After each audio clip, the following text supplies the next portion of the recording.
மெய் அன்பர்களே, இத்தனை வார்களும் ஐயா இந்த உலகத்தில் சொன்னது இன்று அது அப்படியே நடக்கிறதே, அனைவருக்கும் தெரிந்த உண்மையாக மாறிவிட்டதே. யோசித்து பாருங்கள், இந்த உலகத்தில் இன்று நடப்பதையெல்லாம் அன்றே சொல்லி வைத்த ஐயாவை தவிர வேறு தெய்வம் உண்டோ? அவர் பாதம்தானே நமக்கு கதி. ஐயா சொன்னது அத்தனை முறுகிறதே. பொய்ச்சேத்திர குருக்கள் எல்லாம் பூமிதனில் மேவி வரும்.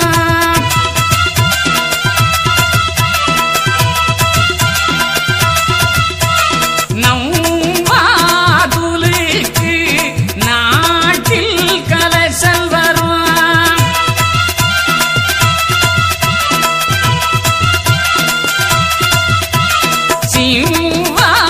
சிவாலயங்கள் தேய்ந்து சுவரிடியும்.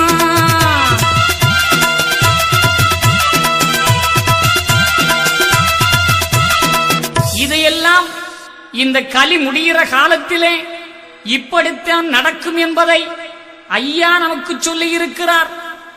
அது மட்டுமா சொன்னார்? கோரை குருத்துக்குள்ளே குடிகள் எல்லாம் வாழும் அப்பா. புள்ளு முனையடியிலே குளம் வெட்டி மடைவாய. காணிக்கை வேண்டுவதும் கைக்கூலி மீறும் அப்பா. மாணிக்க தங்கம் எல்லாம் வைரம் அதும் மறையுதப்பா. நீளத்தில் பெய்கள் எல்லாம் நிரம்பி நீங்கள் போட்டி செய்யும். கோரை குருத்துக்குள்ளே குடிகள் எல்லாம் வாழும் அப்பா. ஒரு கோரை குருத்துக்குள்ள குடும்பம் வாழுமா? ஆனா நீ பட்டணத்தை பாருங்க, பில்லர் தூண் சிமெண்ட் சல்லி கம்பின்னு சொல்லி காங்கிரீட் மூலமா தூண்களை எழுப்பி இருக்கிற 3 அடி நிலத்திலேயே 30 குடும்பம் வாழ்ற மாதிரி வீடுகளை கட்டுறாங்க. ஆகாய அளவுக்கு வளர்ந்து கொண்டு போகிறது. எத்தனை எத்தனை வீடுகள் அதில் இருக்கிறது, அதில் எத்தனை குடும்பங்கள் வாழ்கிறது. பட்டணங்கள் தான் இல்ல, இப்ப கிராமங்கள் தோறும் அது வளர்ந்துகிட்டு இருக்கிறது இல்ல. முள்ளு முனையதிலே குளம் வெட்டி மடை பாயுதடா. முள்ளு முனையில இது நடக்குமா? இன்னைக்கு பாருங்க, போர் போட்டு தண்ணி எடுக்கிறது, ஆழ்குழாய் கிணறு. ஆனா இன்னைக்கு அதுக்கு தண்ணி இருக்குதா? இல்ல. மழை இல்ல. பெய்த மழையாவது அந்த தண்ணி வீணா போக கூடாதுன்னு சொல்லி இன்னைக்கு அரசாங்கங்கள்லாம் சொல்றாங்க, மழை நீரை சேமியுங்கள், மழை நீரை சேமியுங்கள். என்ன ஆழ்குழாய் கிணறுல கூட தண்ணியே காணல. வீட்டுக்கு ஒவ்வொருத்தரும் அதை சேமிச்சு வச்சா இந்த பூமி குளிர்ந்து இருக்கணும், நமக்கு தண்ணீர் கிடைக்கும். அது ஐயா சொன்னது. காணிக்க வேண்டுவதும் கைக்கூலி மீறுதடா. மாணிக்க தங்கம் எல்லாம் வைரம் அதும் மறையுதப்பா. காணிக்க வேண்டுவது ஐயா எதை வேண்டான்னு சொன்னாரோ அது இங்க வரும். ஐயா விஞ்சையில முதல்ல சொன்னது அப்படித்தானே. 2008 ஐயா 8 அதனை மாதம் மாசியிலே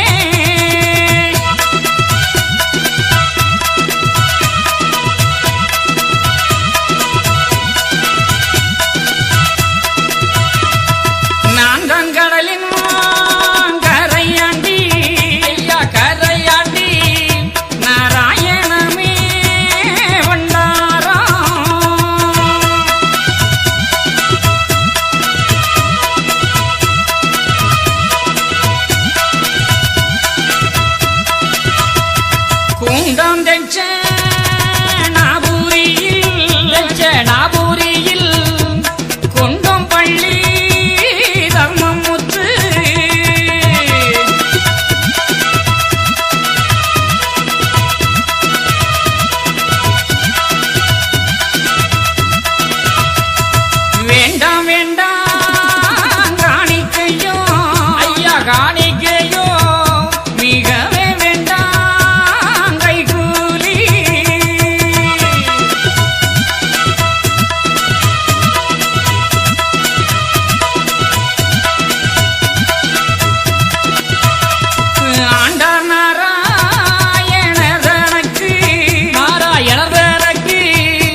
மிகவே வேண்டாம் கைக்கூலி.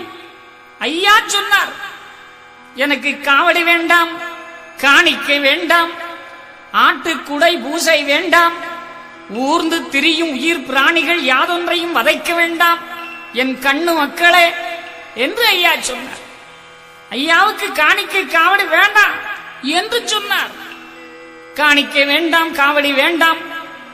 ஆனா நாம ஐயாவுடைய தலத்துக்கு போனா காசு பணம் கொடுக்கிறோமே அப்படின்னு மக்கள் நினைக்கிறார்கள்.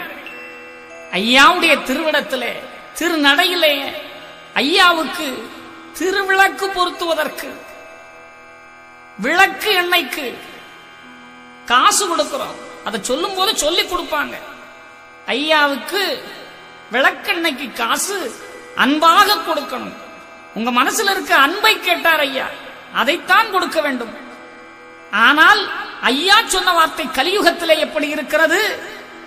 காணிக்க வேண்டுவதும் கைக்கூலி மீறுவதும் மாணிக்க தங்கம் எல்லாம் வைரமிக மறையுதப்பா. இன்னைக்கு நாட்டில் தான் தங்கம் இருக்குது, மாணிக்கம் இருக்குது, வைரம் இருக்கிறது. ஆனால் நம்முடைய உடலிலே நகையாக இருக்கிறதா? தங்க நகையா போட்டுட்டு போன காலம் போயிடுச்சு. இன்னைக்கு 5 ரூபாய்க்கு ஒரு பித்தளையில செஞ்சு, அது என்ன கவரிங் கவரிங்னு சொல்றாங்க. நாம வீட்டுல நம்ம மனைவி நல்லா இருக்கட்டும் சொல்லி 3000 4000 சொல்லி தோடு வாங்கி கொண்டு கொடுத்தா அவ அதை கலட்டி வீட்டுல வச்சுக்கிட்டு 10 ரூபாய்க்கு ஒரு கவரிங்க மாட்டா. ஏண்டி இதை போடுறேன்னா இதாயா அழகா இருக்குதுன்னு மக்கள் மனநிலை மாறுகிறது. இது ஐயா சொன்னதுதானே. மாணிக்க தங்கம் எல்லாம் வைரம் மிக மறையுதப்பா. மாநிலத்தில் வேளாண்மை மழையில் மிக கேடு வரும். நீலத்தில் பெய்கள் எல்லாம் நிறந்து மிக கோட்டி செய்யும். இது ஐயா சொன்னது. ஐயா சொன்ன வாக்கு பொய்யாமல் இந்த நாட்டில் நடந்து கொண்டிருக்கிறதே. நண்பர்களே, மெய் அன்பர்களே, இதை நினைத்து பார்க்கின்ற பொழுது கலியுகத்தின் ஒப்பற்ற தெய்வம் ஐயா என்பது உணர்வாகும். ஐயா சொன்னதுதான் இன்று நடந்து கொண்டிருக்கிறது. அப்படி நடக்கிறது என்றால் நாம் நினைக்க வேண்டும், ஐயா வருகிறார், இந்த கலியை அழிக்க வருகிறார், வேகமாக வருகிறார், நம்மையெல்லாம் இந்த கலியிலிருந்து எடுத்து தர்மயுகத்துக்கு கொண்டு செல்லுகிறார். அதை நாம் நினைக்க வேண்டும். பொய்ச்சேத்திர குருக்கள் எல்லாம் பூமிதனில் மேவி வரும். இது ஐயா சொன்னது, இன்றும் நடக்கிறது. அது மட்டுமா, மனுக்கள் தங்களுக்கு மாக்கலசல் உண்டாகும். முனக்க துரோகி உலகில் மிக உண்டாகும்.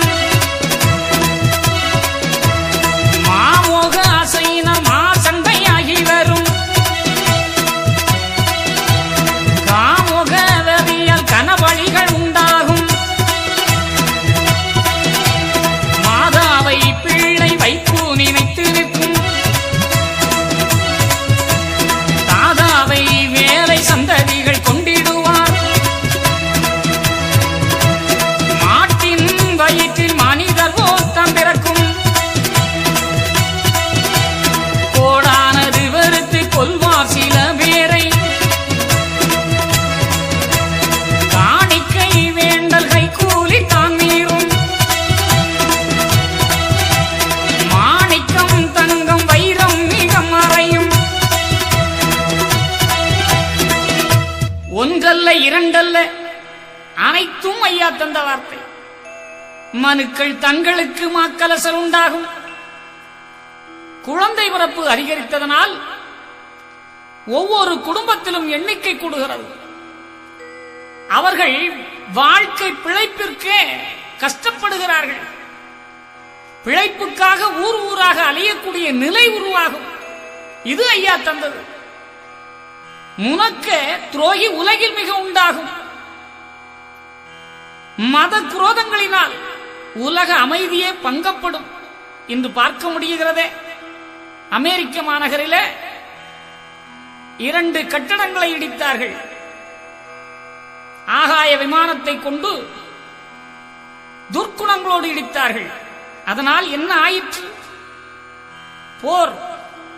உலகமே அமைதியற்ற நிலையிலே மத குரோதங்கள் உன் மதம் பெரிது என் மதம் பெரிது என்று உணர்வு இன்று உயர்ந்து நிற்கிறது. மாமோக ஆசையினால் சண்டையாகி வரும். இன்று நடக்கிறது தானே, நாம கண்கூடாக பார்க்கிறோமே. காமோக வரியால் கனவழிகள் உண்டாகும். கலியுகத்தில் அது நடக்கிறது. ஒவ்வொரு மனிதனுடைய உள்ளத்திலும் காம உணர்வுகள் தலையெழும்பி உண்மையான வாழ்க்கை நிறையை மறந்து திரிகிறான். அதனால் பழிகள் உண்டாகிறது. அது ஐயா சொன்னது, மாதாவை பிள்ளை வைப்பு நினைத்து நிற்கும். பெற்ற தாயை கூட தாரமாக பாவிக்கும் நிலை இந்த கலிமுற்றிய காலத்திலே வரும். இன்றும் இப்படியும் நடக்கும். அதுதான் கலி அழிவுக்கு ஐயா வைத்த ஒரு காரணம் என்பதும் நமக்கு தெரியும். தாதாவை வேலை செய்ய சந்ததிகள் கொண்டுடுவார். பிள்ளை வேலை செஞ்சு அப்பனுக்கு சோத்த போடணும். ஆனா இப்ப என்ன நடக்குது? மகன் உட்கார்ந்து இருக்கிறான், தந்தைய ஏவி விடுறான். என்னையா வீட்டுக்குள்ள சும்மாவே உட்கார்ந்து இருக்கிற, ஓசிக்கு சாப்பாடு போடுறதா? ஏதாவது வேலை வெட்டிக்கு போயிட்டு வரக்கூடாதா? பாருங்கள், இன்று நாட்டில் முதியோர் இல்லங்கள் கூடிவிட்டது. ஏனென்றால் வயதான தாயையும் தந்தையையும் வைத்து பேணக்கூடிய நிலை இல்லை. உன் தாயும் தகப்பனையும் கனம் பண்ணுவாயாக வேதாகமும் சொல்லியதாக சொல்லுவார்கள். யார் இதை செய்கிறார்கள் என்று? உன் தாயின் காலடியிலே சொர்க்கம் இருக்கிறது. இன்று யார் இதை நினைக்கிறார்கள்? ஐயா சொல்லுகிறார், அனைத்தையும் செய்தால் சிறப்பு உண்டு, ஆனால் செய்ய போவதில்லை. கலிமுத்திய காலம் இதுதான் நடக்கும். ஐயா சொன்னாரே, அப்படி நடக்கிறதே. மாட்டின் வயிற்றில் மனிதர் போல் தான் பிறக்கும், ஓடானது வெறுத்து கொள்வார் சில பேரை, காணிக்கை வேண்டல் கைக்கூலி தான் மீறும், மாணிக்கம் தங்கம் வைரம் மிக மறையும். மாடு மனிதனைப் போல கன்றியனும், மனித உருவோடு கன்றியனும். பத்திரிகை செய்தி சொல்லுகிறது, ஒரு ஆட்டுக்குட்டி கன்றியணியதாம். அது பாதி மனிதனைப் போல் குழந்தையின் உருவத்தோடும் பாதி மிருகமாகவும் இருந்ததாக பத்திரிகையிலே போடப்பட்டிருக்கிறது.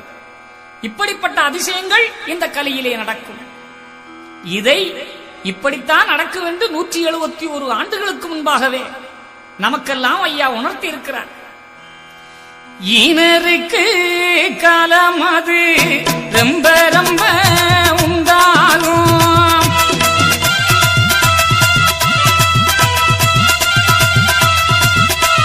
வீண வெறுப்பார்கள் விடதனை எடுப்பார்கள்,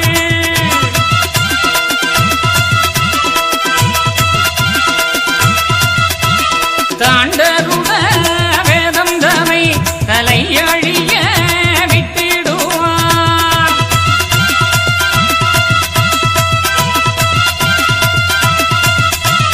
பொய் வேதாம் பூமிதனில் பெருத்து மிக உண்டாகும்,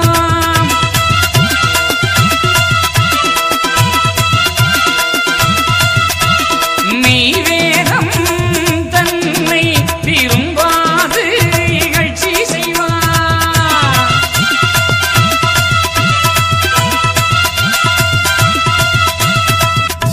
ஈனருக்கு காலம் ரொம்ப ரொம்ப உண்டாகும், வீணர் வெறுப்பார் வீடதனை கெடுப்பார்.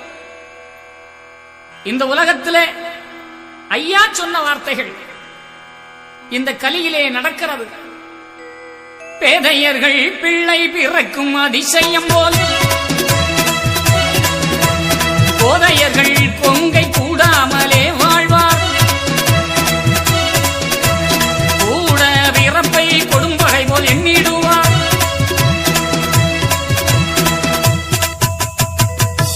பேதையர்கள் சின்ன குழந்தைகள் பெண் பிள்ளைகள்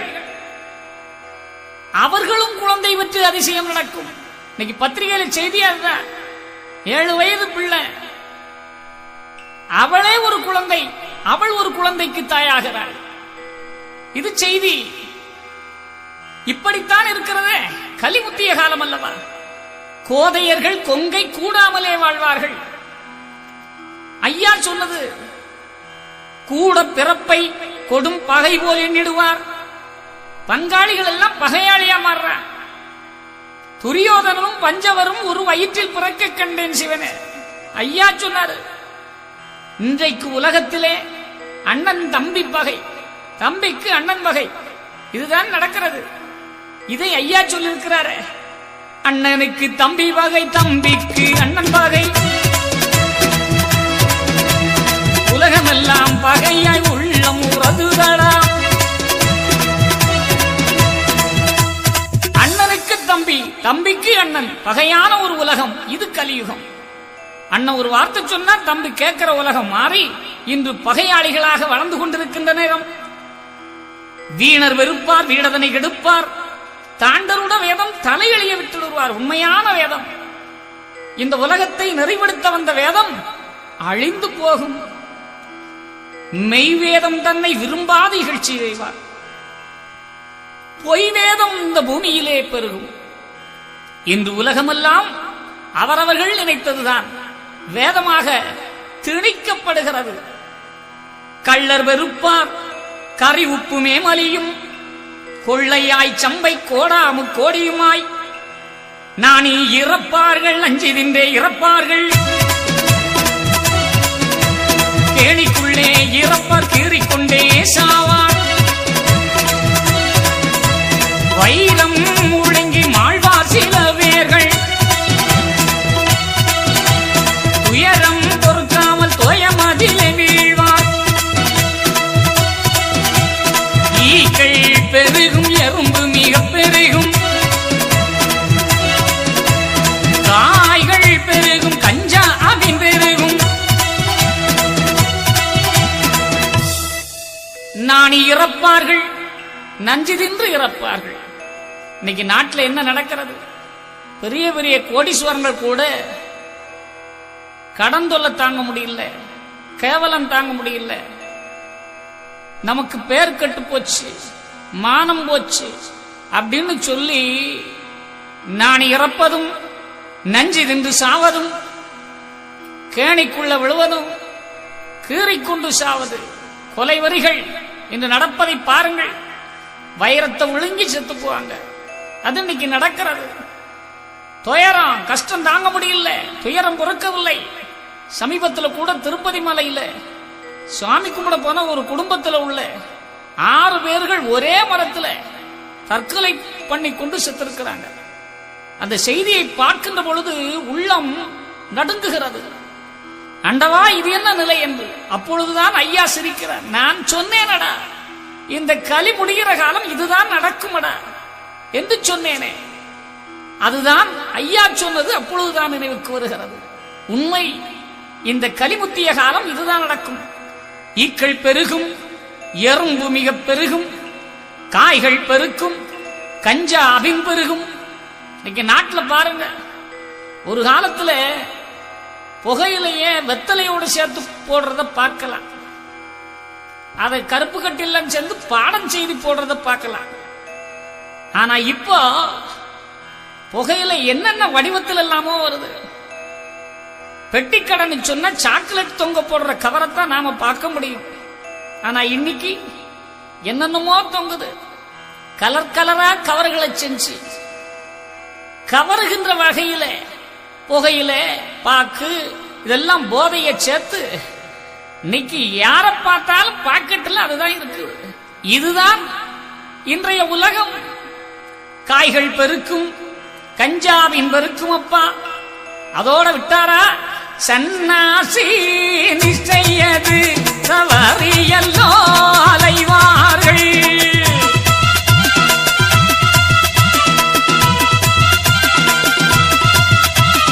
ஒன்னாமது சாதி எல்லாம் பூலை மெழுகு போல அலைவார்.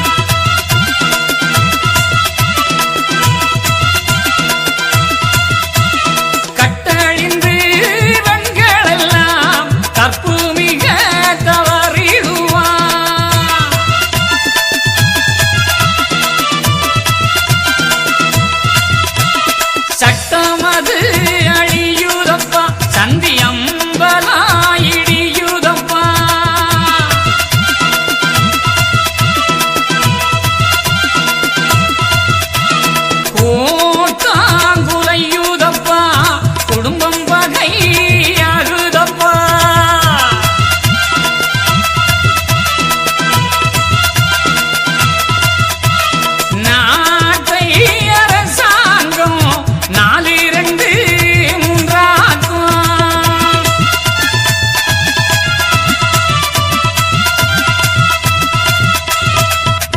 சன்னாசி நிச்சயது தவறியல்லோ அலைவார்கள்.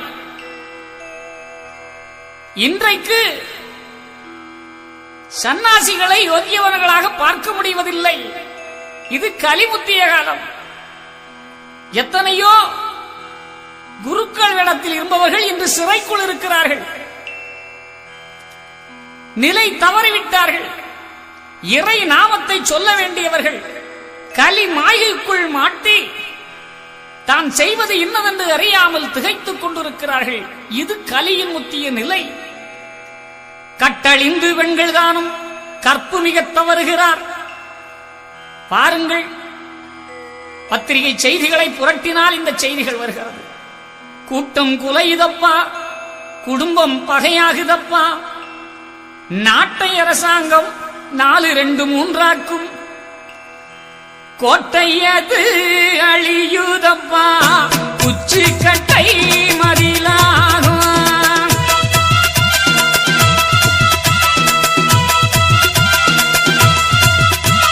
ஜீவ சென்று எல்லாம் இனி இல்லாது தட்டழியும்.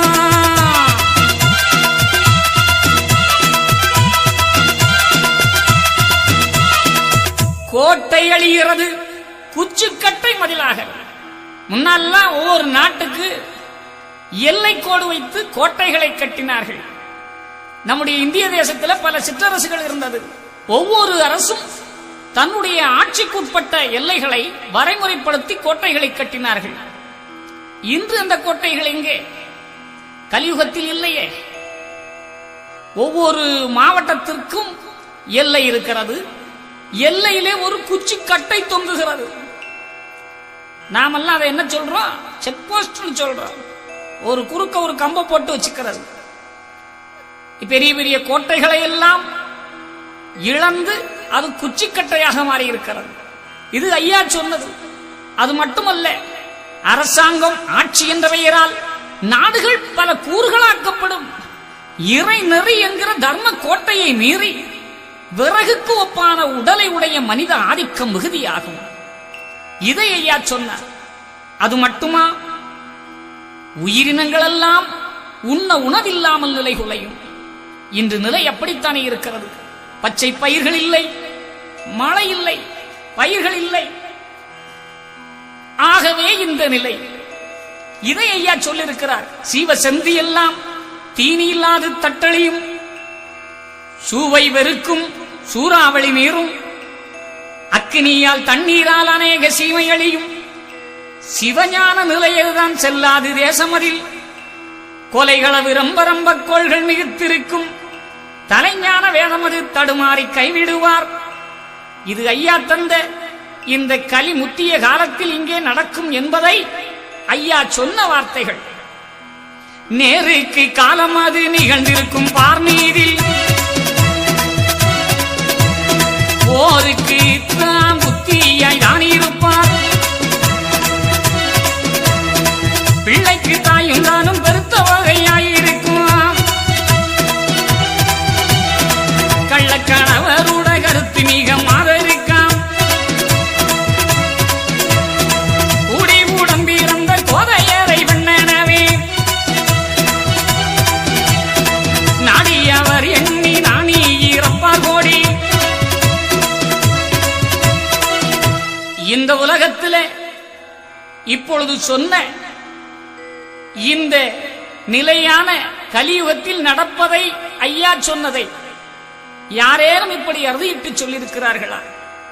இந்த நிலை ஐயா சொல்லியிருக்கிறாரு. எப்பா இதெல்லாம் இப்படி இருக்குண்டா. ஆனால் என்னை நினைத்திருந்தால் உங்களுக்கு தர்மயுகத்தில் வாழ்வு உண்டு. நான் இந்த கலியை அளிக்க வருகிறேன்.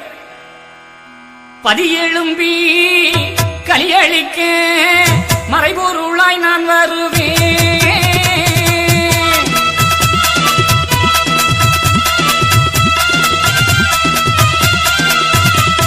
செடிக்கு கொடுத்தவனை செவிதிருத்தி குற்றங்கட்டே.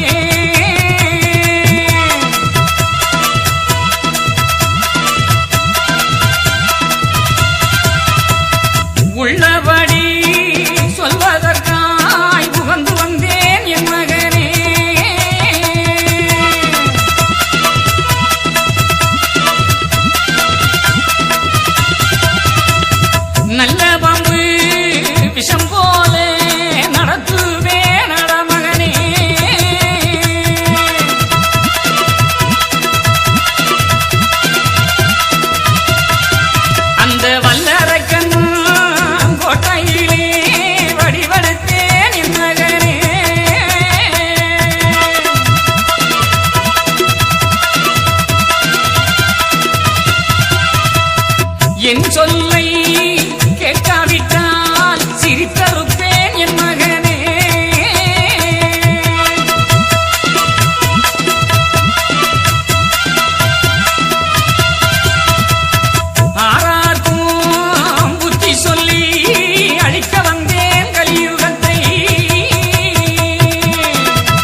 அனைத்து சக்தியும் ஒருங்கே அடக்கி இந்த உலகத்துக்கெல்லாம் ஒப்பற்ற ஒரு உயர்ந்த தெய்வம் நம் ஐயா வைகுண்ட பரம்பொருள். இந்த கலியை அழித்து தர்மயுகத்தை நிலைநாட்ட ஐயா வருவேன் என்று நமக்கு உணர்த்தி இருக்கிறார். அந்த வாக்குகள் நடந்து கொண்டிருக்கிறது. நாமும் ஐயாவுக்கு பயந்திருந்து பணிவிடை செய்து ஐயாவுடைய வார்த்தைகளை கேட்போம் என்று சொன்னால் கலி முடித்து தர்மயுகத்திலே நமக்கு இடம் உண்டு. சாதாரணமான ஒரு மனிதன் என்று எண்ண வேண்டாம். அவர் பரபிரம்மம்.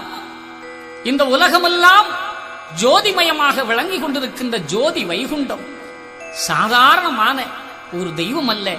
ஆண்டி மகன் ஆண்டியடா ஆறுக்கும் அஞ்சுவனோ,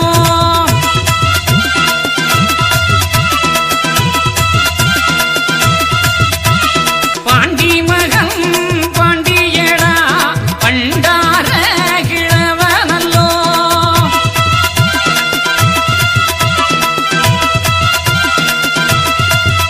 இனி கொடுத்தவராம் பாரிப்பேனடா உடல் தோண்டி நான் சுவாமி.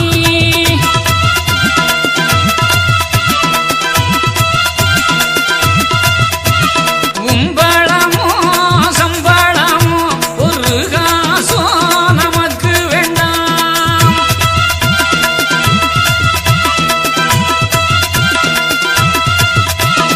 உத்தரவு வெச்சபடி உள்ளதெல்லாம் போதுமடா.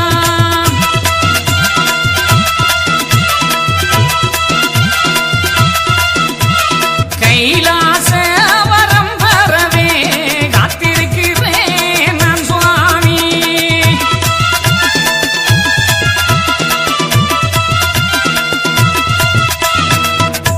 ஐயாவின் அன்பான பிள்ளைகளே, ஐயா இந்த கலியுகத்திலே இன்ன நடக்கும் என்பது சொல்லுவதை நடுத்தீர்ப்பு என்ற தலைப்பிலே ஐயாவுடைய அருள்வாக்கும் அதன்படி இந்த உலக நடப்புகளையும் மக்களுக்கெல்லாம் தெள்ளத் தெளிவாக எடுத்துச் சொல்ல வேண்டும் என்று ஐயா அடியேன் மனதிலிருந்து இதை எடுத்துச் சொல்ல வைத்தார். இன்னும் நிறைய உண்டு. அத்தனையும் ஒவ்வொரு அமைப்பாக ஒவ்வொரு ஒலிநாடவாக உங்களை சந்தித்து உங்கள் உள்ளத்திலே தெளிவுகளை ஏற்படுத்த வேண்டும் என்று ஒவ்வொரு பாகமாக இந்த ஒலிநாடாக்களை ஐயாவுடைய திருவடிகளிலே சமர்ப்பணம் செய்கிறோம். ஐயா உண்டு.